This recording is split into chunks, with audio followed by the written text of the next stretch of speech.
بسم الله الرحمن الرحيم. الحمد لله رب العالمين، وأشهد أن لا إله إلا الله وحده لا شريك له، وأشهد أن محمدا عبده ورسوله صلى الله وسلم عليه وعلى آله وأصحابه أجمعين. أما بعد، أيها الإخوة الكرام، لا نزال في باب اليقين والتوكل من كتاب رياض الصالحين للإمام النووي رحمه الله تعالى.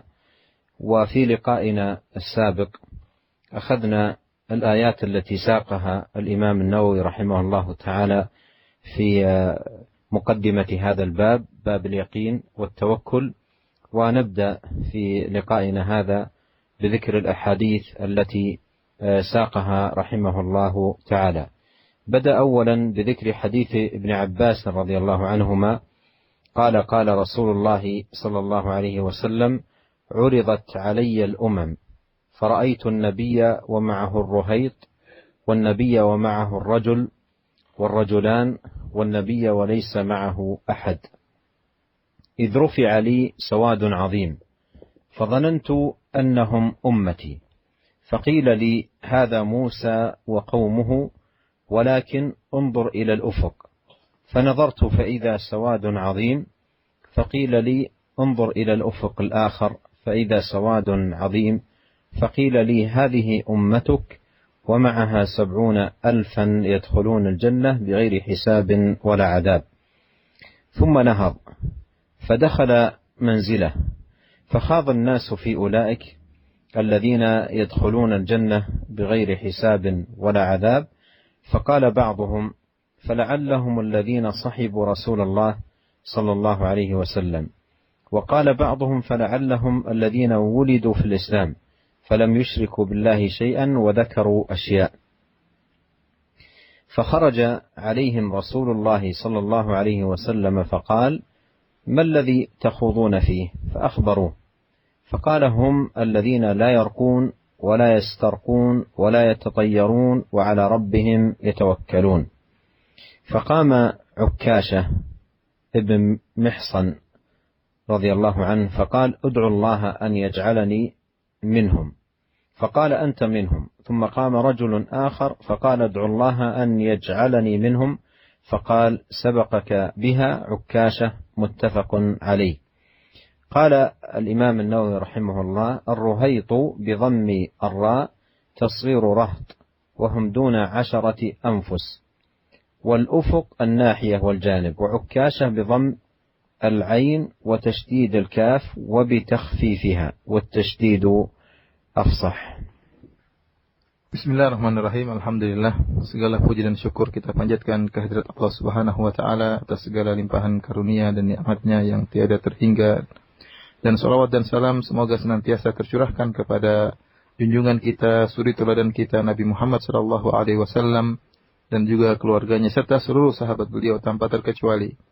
Kita masih dalam bab al-yaqin dan tawakal dari kitab Riyadhus Shalihin karya al-Imam Nawawi rahimahullahu taala. Dan pada pertemuan yang lalu kita telah menjelaskan tentang ayat-ayat yang dibawakan oleh al-Imam Nawawi rahimahullah di awal dari bab al-yaqin dan taqwa. Ya, di muqaddimah bab ini, di awal dari bab ini, al-Imam Nawawi membawakan ayat-ayat yang menjelaskan tentang kedudukan yakin dan takwa, dan telah kita jelaskan pada pertemuan yang lalu. Dan pada kesempatan kali ini kita akan menjelaskan tentang hadis-hadis yang dibawakan oleh al-Imam Nawawi rahimahullah dalam bab yakin dan takwa ini. Al-Imam Nawawi rahimahullah membawakan hadis yang pertama, yaitu hadis yang diriwayatkan dari Ibnu Abbas radhiyallahu taala anhuma, di mana beliau berkata, Rasulullah sallallahu alaihi wasallam bersabda, ditampakkan padaku umat-umat. Ya, umat-umat ditampakkan kepadaku, maka aku melihat seorang nabi, dan bersama nabi tersebut ar-ruhait, bersama nabi tersebut beberapa orang, ya, kurang dari 10 orang. Wan nabiyya wa ma'ahu ar-rajulu war-rajulani, dan aku lihat ada seorang nabi yang bersama dia hanya seorang dan 2 orang pengikut. Dan wan nabiyya wa laysa ma'ahu ahad, dan aku melihat seorang nabi tidak ada pengikutnya sama sekali, tidak ada seorang pun bersama nabi tersebut. Tiba-tiba dinampakkan bagiku sawadun azim, dinampakkan bagiku warna hitam yang besar. Artinya ini ungkapan untuk menunjukkan jumlah orang yang sangat banyak. Dinampakkan bagiku ada sekumpulan atau jumlah orang yang sangat banyak. Maka aku menyangka jumlah orang yang banyak tersebut adalah umatku. Maka dikatakan kepadaku, hadza Musa wa qaumuhu. Jumlah yang banyak yang engkau lihat itu bukanlah umatmu, tapi adalah Nabi Musa dan para pengikutnya. Walakin inzur ilal ufuq. Akan tapi lihatlah ke arah yang lain, sisi yang lain. Maka aku pun melihat, kata Nabi SAW. Aku melihat ke arah yang lain. Tiba-tiba aku juga melihat jumlah yang begitu banyak. Sawadun azim, jumlah yang begitu banyak. Dan dikatakan lagi kepadaku, unzur ilal ufuqil akhar. Lihatlah di sisi lain lagi. Maka aku melihat ke sisi yang lain lagi. Tiba-tiba aku melihat lagi jumlah manusia yang begitu banyak. Maka dikatakan kepadaku, hadhihi ummatuk. Inilah umatmu. Inilah umatmu. Wa ma'ahum sab'una alfan yadkhuluna al-jannata bighairi hisabin wala azab. Dan bersama mereka ada 70.000 orang yang masuk surga tanpa hisab dan tanpa azab. Kata Ibnu Abbas radhiyallahu ta'ala anhuma, "Tsumma nahadha fadkhala manzilahu." Kemudian Nabi SAW setelah menyampaikan perkataannya ini, beliau pun bangkit lalu masuk ke dalam rumahnya. Maka orang-orang pun membicarakan, siapa 70.000 orang tersebut yang mereka masuk surga tanpa azab dan tanpa hisab. Terjadilah pembicaraan di antara para sahabat. Faqala ba'dhum, di antara mereka ada yang berkata, "Fala'allahumul ladzina sahibu Rasulullah sallallahu alaihi wasallam." Mungkin saja 70.000 orang tersebut yang masuk surga tanpa azab dan tanpa hisab adalah orang-orang yang menemani Rasulullah sallallahu alaihi wasallam, para sahabat Nabi sallallahu alaihi wasallam. Yang lain lagi berkata, "Fala'allahumul ladzina wulidu fil Islam falam yusyriku billahi syai'a." Mungkin saja 70.000 orang tersebut adalah orang-orang yang sejak lahir dalam keadaan Islam, kemudian tidak pernah berbuat kesyirikan sama sekali. Wa dzakaru asya'a, dan mereka menyebutkan pendapat-pendapat yang lain. Ya, tentang siapa 70 orang tersebut. Maka Rasulullah SAW pun keluar. Ya, bertemu dengan mereka dan Rasulullah SAW bertanya, apa yang sedang kalian perbincangkan? Apa yang sedang kalian perbicarakan? Maka mereka pun mengabarkan kepada Nabi SAW bahwasanya mereka sedang berbicara tentang siapa hakikat 70.000 orang tersebut yang masuk surga tanpa azab dan tanpa hisab. Maka Nabi SAW berkata, humul ladzina la yarqun wa la yastarqun wa la yatatayyarun wa ala rabbihim yatawakkalun. Mereka adalah orang-orang yang tidak pernah meruqyah dan tidak pernah diruqyah, tidak pernah minta untuk diruqyah. Mereka adalah orang-orang yang tidak pernah meruqyah dan tidak pernah minta untuk diruqyah dan tidak pernah bertatayyur, ya, dan mereka bertawakal kepada Rabb mereka. Faqama Uqasyah bin Mihsan. Maka ada seorang sahabat yang bernama Uqasyah bin Mihsan. Dia pun berdiri dan berkata kepada Nabi SAW, "Ud'u Allah an yaj'alani minhum." Ya Rasulullah, doakanlah aku. Mintalah kepada Allah agar aku termasuk dari 70.000 orang tersebut. Kata Nabi SAW, "Anta minhum." Engkau termasuk dari 70.000 orang tersebut. Kemudian berdiri orang yang lain. Ada seorang lain yang berdiri dan berkata dengan permintaan yang sama. Ya Rasulullah, doakan aku, mintalah kepada Allah agar aku termasuk dari 70.000 orang tersebut. Maka apa kata Nabi SAW?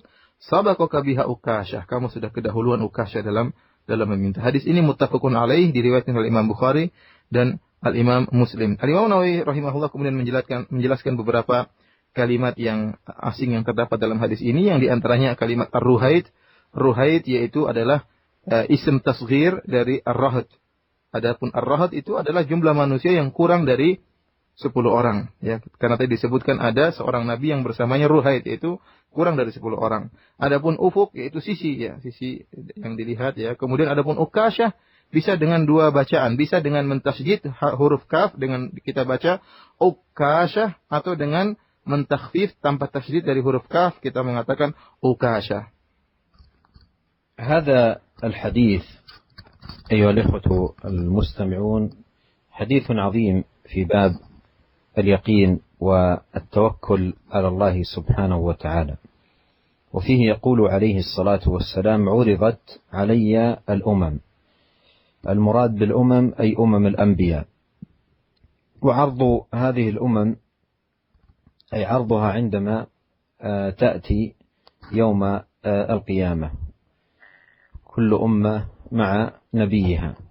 والله تبارك وتعالى أعلم كيف كان هذا العرض على نبينا عليه الصلاة والسلام، وهو عز وجل على كل شيء قدير. فيقول عليه الصلاة والسلام: رأيت النبي ومعه الرهيط. ومر معنا أن الرهيط تصير رهط وهم العدد دون 10، أي أنه يأتي ومعه عدد قليل، ويأتي النبي ومعه الرجل والرجلان، والنبي وليس معه أحد، أي أن بعض الأنبياء يأتي يوم القيامة ولم يتبعه من قومه إلا رجل واحد أو رجلان، أو لم يتبعه أحد، وقد دعاهم ونصحهم وبلغ البلاغ المبين، لكن قومه كلهم مخذولون، لم يتبعه أحد منهم. وهذا فيه فائدة أن العبرة ليست بالكثرة، قد تكون الكثرة الكاثرة على الباطل والضلال. فها هو النبي يأتي يوم القيامة معه الرجل، معه الرجلان، معه الرهيط، ويأتي وليس معه أحد.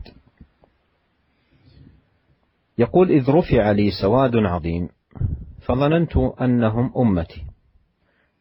لما رأى ذلك السواد الذي يدل على كثرة العدد ظن أنهم أمته، لأنه عليه الصلاة والسلام أوحي إليه وأخبر أن أمته أكثر الأمم، فلما رأى ذلك السواد ظن أنهم أمته عليه الصلاة والسلام.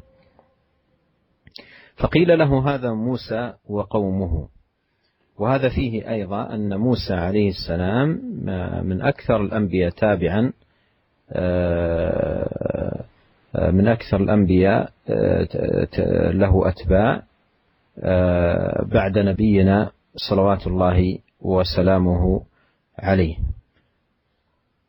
وعلى جميع النبيين. فقيل: هذا موسى وقومه، ولكن انظر إلى الأفق. فنظرت فإذا سواد عظيم، فقيل: انظر إلى الأفق الآخر فإذا سواد عظيم، فقيل: هذه أمتك. وهذا فيه كثرة أمة محمد صلوات الله وسلامه وبركاته عليه. فقيل: هذه أمتك ومعهم 70,000 يدخلون الجنة بغير حساب ولا عذاب. ومعهم 70,000 يدخلون الجنة بغير حساب ولا عذاب، أي أن هذا العدد 70,000 من أمته يدخلون الجنة بدون حساب ولا عذاب، بمعنى أن من سواهم يحاسب وربما أيضا يعذب، إلا أن هؤلاء استثنوا وعددهم 70,000 يدخلون الجنة بغير حساب ولا عذاب، يعني دخولا أوليا، دخولا مباشرا، دون أن يمر بمرحلة حساب ودون أن يمر بعذاب، مباشرة يدخل الجنة دخولا أوليا. ولا شك أن هذا يدل على شرف هؤلاء وعلو رتبتهم وعظيم مكانتهم، وأن دخولهم للجنة يكون دخولا أوليا.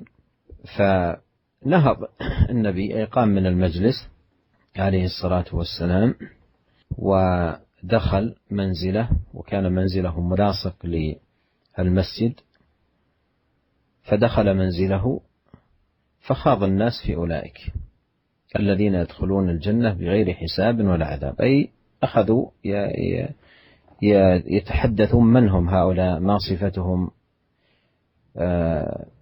فبدأوا يتحدثون، وحديثهم هذا مبني على شدة الشوق والرغبة في معرفة صفة هؤلاء.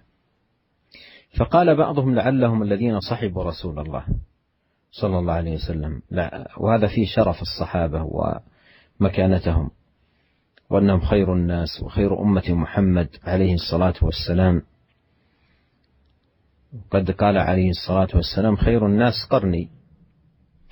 وقال بعضهم: فلعلهم الذين ولدوا في الإسلام، فلعلهم الذين ولدوا في الإسلام فلم يشركوا بالله شيئا. فبعضهم رأى أن احتمال أن يكون هؤلاء من ولد على الإسلام، أي لم يقع في الشرك قط، وإنما ولد مسلما ونشأ وترعرع وكبر مسلما، وذكروا أشياء أي أخرى غير هذا. فخرج عليهم النبي عليه الصلاة والسلام فقال: ما الذي تخوضون فيه؟ فأخبروه، فقال هم الذين لا يرقون ولا يسترقون ولا يتطيرون وعلى ربهم يتوكلون. لا يرقون أي أنفسهم أو غيرهم، ولا يسترقون أي لا يطلبون الرقية من غيرهم، لا يطلبون من أحد أن يرقيهم. وهذه اللفظة في صحيح مسلم لا يرقون نبه أهل العلم على أنها وهم من الراوي، والنبي عليه الصلاة والسلام لم يقل ولا يرقون.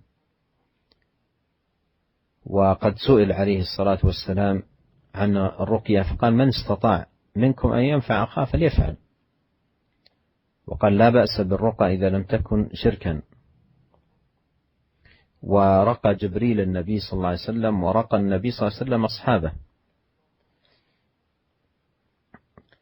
بخلاف المسترقي. قال ولا يسترقون، هذه اللفظة ثابتة في هذا الحديث، لا يسترقون أي لا يطلبون الرقية من غيرهم.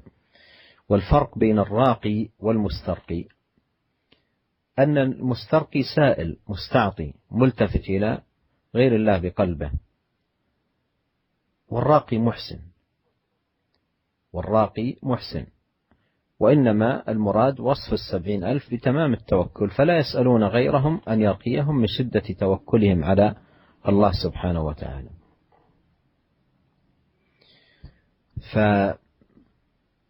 فقوله لا يرقون هذه كما نبه العلم وهم من الراوي، ولا يسترقون ثابتة، وهذا من تمام توكلهم على الله، لا يطلبون من غيرهم أن يرقيهم.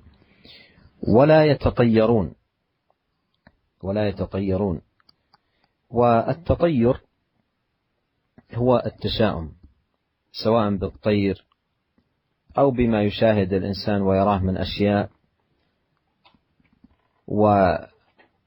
ويمتنع عن المضي في أمر ما أو في تجارة ما أو في عمل ما بسبب طير مثلا رآه، أو موقف معين شاهده، أو كلمة مثلا سمعها، أو نحو ذلك. وهذا من ضعف الإيمان وضعف التوكل على الله سبحانه وتعالى، ومن الأمور المنافية للتوكل على الله عز وجل. وعلى ربهم يتوكلون، وهذا جماع الخصال المذكورة، لا يرقون ولا يسترقون ولا يتطيرون، وفي بعض الروايات ولا يكتوون، وعلى ربهم يتوكلون، هذا جماع هذه الخصال. فذكرهم النبي عليه الصلاة والسلام بصفاتهم. وإذا سمع المسلم هذه الصفات في هذا المقام، مقام تحقيق التوحيد، وأن يكون العبد يوم القيامة يدخل الجنة بدون حساب ولا عذاب، لا شك أنه يحرص على أن يكون من أهل هذه الصفات.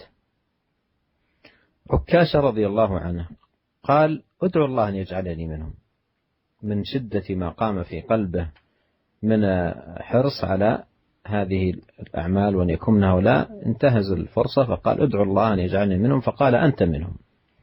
وهذا في شهادة النبي صلى الله عليه وسلم لعكاشة رضي الله عنه بذلك.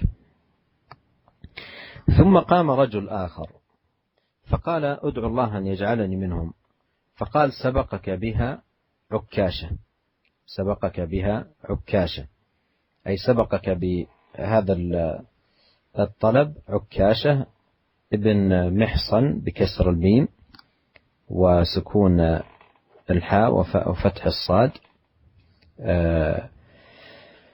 قال سبقك بها عكاشة، أي سبقك بهذا الطلب، وقد قتل شهيدا رضي الله عنه وأرضاه.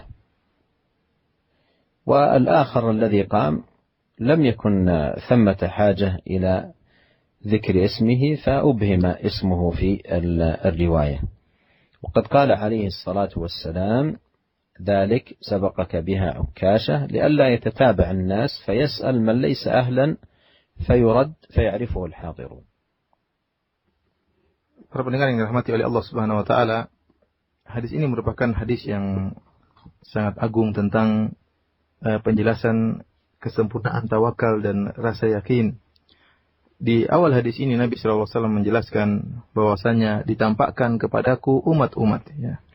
Maksudnya umat-umat bersama nabi-nabi mereka.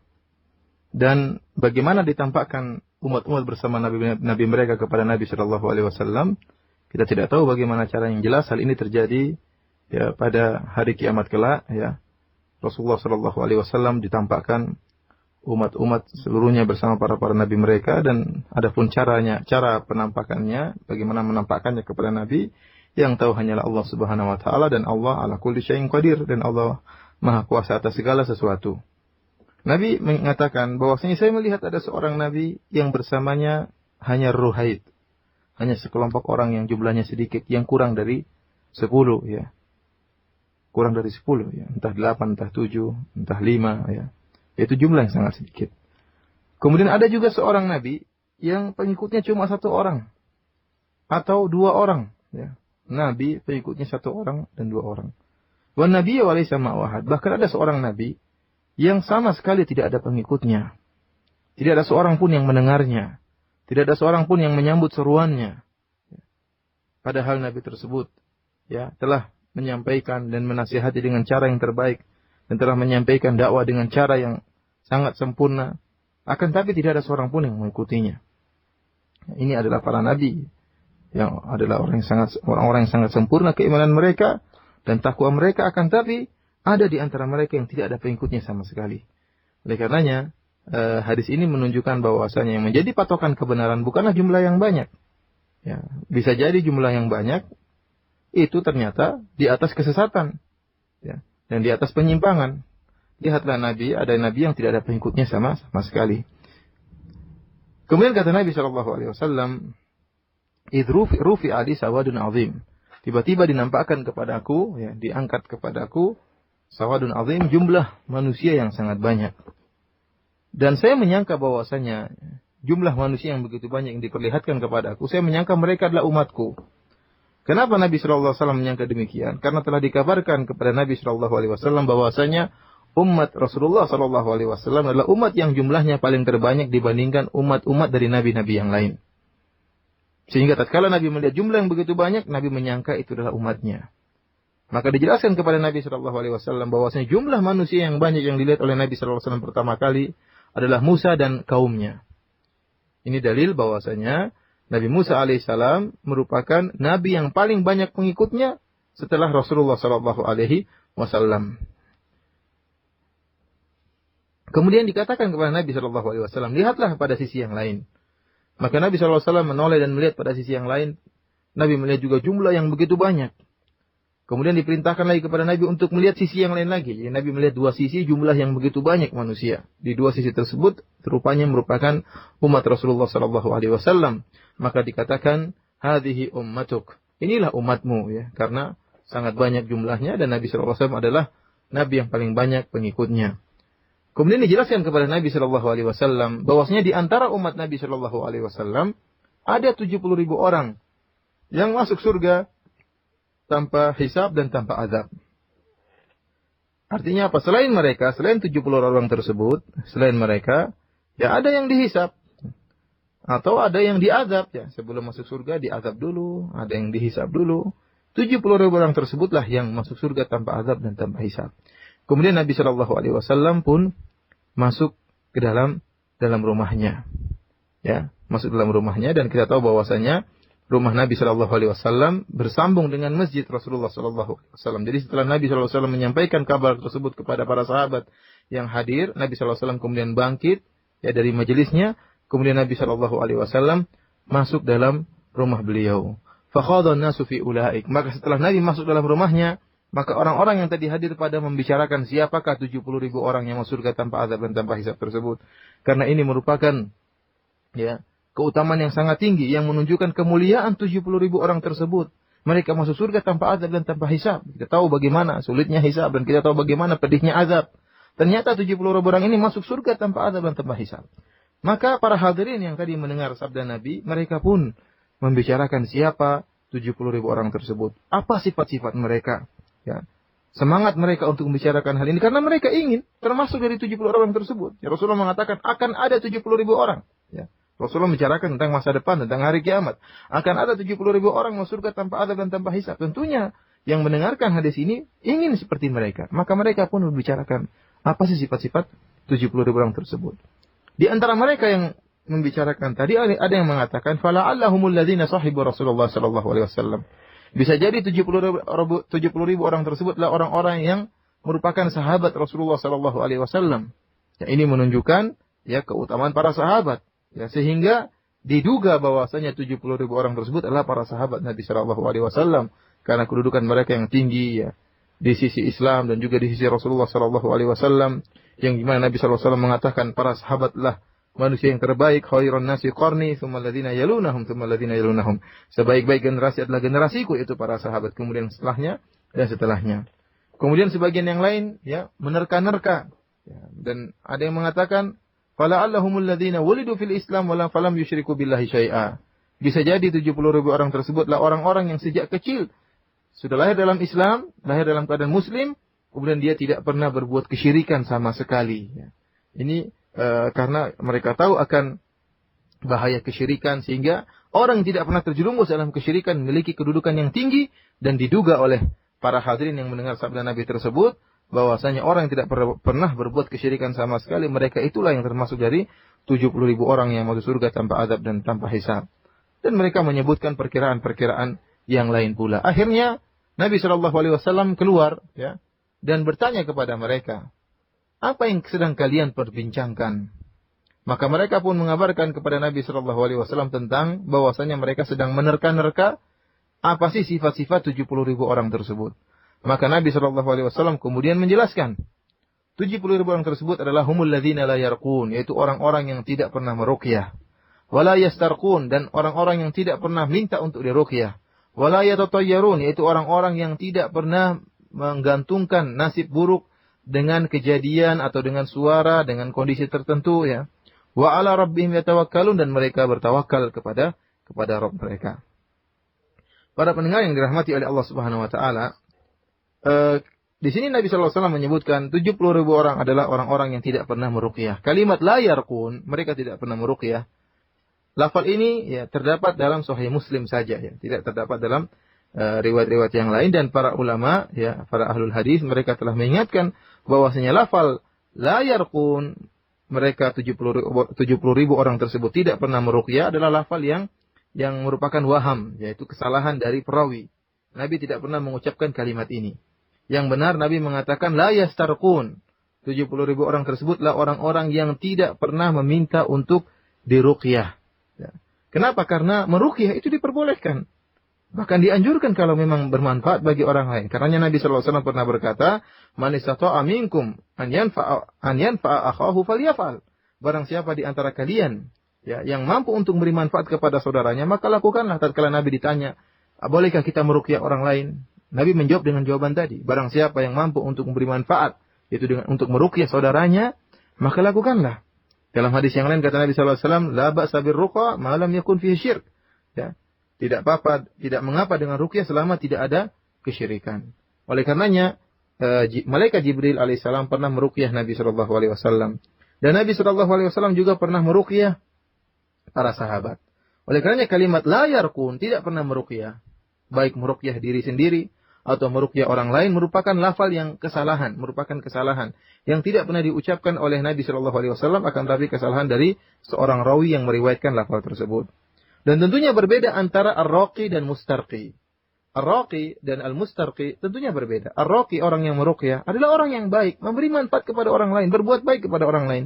Adapun al-mustarqi, yang minta ruqyah, inilah yang nampak ada sedikit kerendahan. Tatkala dia minta merendah diri, minta kepada orang lain, minta pertolongan orang lain. Inilah yang orang yang mustarqi, yang minta untuk diruqyah, yang tidak termasuk dari 70.000 golongan yang masuk surga tanpa azab dan tanpa hisab. Dan maksud dari hadis ini yaitu karena kesempurnaan tawakal mereka, sehingga tatkala mereka sakit, mereka tidak minta untuk diruqyah kepada orang lain, tidak minta pertolongan orang lain untuk meruqyahnya, dan tidak menjadikan hati mereka tergantung kepada orang yang meruqyah. Kemudian kata Nabi sallallahu alaihi wasallam di antara sifat-sifat 70.000 orang tersebut, wala yatatayyarun. mereka tidak bertatoyur. Tatoyur adalah ya menggantungkan atau mengait-ngaitkan nasib buruk dengan kondisi tertentu, dengan pemandangan yang dilihatnya, atau dengan suara yang dia dengar, atau dengan suatu kalimat yang buruk yang dia dengar, ya. Ya ini dikait-kaitkan dengan nasib buruk, ya. Mungkin ada burung yang dia usir, ternyata larinya ke arah kiri, dia tidak jadi berjalan, tidak melanjutkan perjalanannya, tidak melanjutkan amalannya. Dia baru mau keluar rumah, tahu-tahu ya dibeolin oleh seekor burung, misalnya burung merpati, dia menganggap nasib sial, kenapa saya baru keluar dari pintu saya sudah dibeolin burung. Nah ini dia mengkait-kaitkan nasib buruk dengan kondisi dan kejadian ataupun suara yang dia dengar atau pemandangan yang dia lihat, ya. Ini bukan merupakan sifat 70.000 orang tadi. Mereka tidak pernah bertatoyur. Oleh karenanya Nabi SAW mengatakan wa ala rabbihim yatawakkalun, dan mereka itu 70.000 orang yang mau surga tanpa azab dan tanpa hisab, mereka bertawakal kepada Rabb mereka. Dan inilah kesimpulan dari sifat-sifat yang tadi. Dalam riwayat yang lain disebutkan wala yaktawun, dan mereka tidak meminta berobat dengan cara kai. Ya, yang 3 sifat ini tidak pernah minta untuk diruqyah, tidak pernah mengkaitkan, tidak bertatayur, tidak mengkaitkan nasib buruk dengan kondisi kejadian alam atau apa yang dia lihat, dan tidak pernah minta untuk pengobatan dengan cara kai. Ya, intinya mereka bertawakal kepada Rabb mereka. Oleh karenanya para pendengar yang dirahmati oleh Allah Subhanahu wa taala, ya, jika seorang muslim mendengar hadis ini, ya, dia mengetahui bagaimana balasan yang sangat tinggi dan mulia bagi orang yang mentahqiq tauhidnya, ya, maka tentunya dia akan berusaha untuk bisa mewujudkan sifat-sifat tersebut dalam dirinya. Dia ingin bisa masuk dari 70.000 orang yang surga tanpa azab dan tanpa hisab. Siapa di antara kita yang tidak ingin? Ya, oleh karena kita berusaha mewujudkan sifat-sifat yang dimiliki 70.000 orang tersebut dalam diri kita. Uqashah bin Mihsan radhiyallahu taala anhu tatkala mendengar sabda Nabi SAW tentang mulianya 70.000 orang tersebut, maka dia pun mengambil kesempatan, ya, karena begitu semangatnya dia ingin, ya, menjadi orang-orang yang bertawakal kepada Allah dan mendapatkan kemuliaan masuk surga tanpa azab dan tanpa hisab, maka dia pun segera berdiri dan mengambil kesempatan dan minta kepada Nabi, ya Rasulullah, doakanlah saya. Mintalah kepada Allah agar saya termasuk dari 70.000 orang tersebut. Maka Nabi SAW mengatakan, anta minhum, engkau termasuk dari mereka. Ya, ini menunjukkan persaksian dari Nabi SAW bahwasanya Uqashah bin Mihsan adalah seorang yang masuk surga tanpa azab dan tanpa hisab, dan dia telah meraih kemuliaan yang sangat tinggi. Oleh karenanya disebutkan dalam sebagaimana sejarah hidup Uqashah bin Mihsan, beliau adalah orang termasuk ikut berperang dan terakhir meninggal dalam keadaan mati syahid, ya, radhiyallahu taala anhu. Kemudian berdiri laki-laki yang lain ingin meminta sebagaimana permintaan Uqashah, ya Rasulullah, doakan saya. Akan tapi Nabi SAW ya menolak dengan cara yang halus. Kata Nabi SAW, sabaqaka biha Uqashah, kamu sudah kedahuluan oleh Uqashah dalam meminta. Jadi Rasulullah SAW tidak menjawab permintaan orang yang kedua ini, ya. Tentunya nama orang yang kedua ini tidak disebutkan namanya karena tidak ada kebutuhan untuk menyebutkan nama orang ini. Dan para ulama menyebutkan kenapa Nabi SAW menutup pintu sehingga tidak menjawab permintaan orang yang kedua ini. Ya karena kalau Rasulullah SAW mengatakan iya kamu juga, kemudian datang orang ketiga, iya kamu juga, sehingga nanti datang orang kelima atau orang ketujuh yang ternyata tidak berhak untuk masuk dalam 70.000 orang tersebut. Sehingga tatkala dia tahu bahwasanya dirinya tidak termasuk dari 70.000 orang tersebut, maka mungkin dia kemudian malas beramal atau akan menimpa dia sesuatu kemalasan, ya. Oleh karenanya Nabi SAW menutup pintu-pintu permintaan sehingga terkhususkan hanya untuk Uqashah radhiyallahu taala anhu.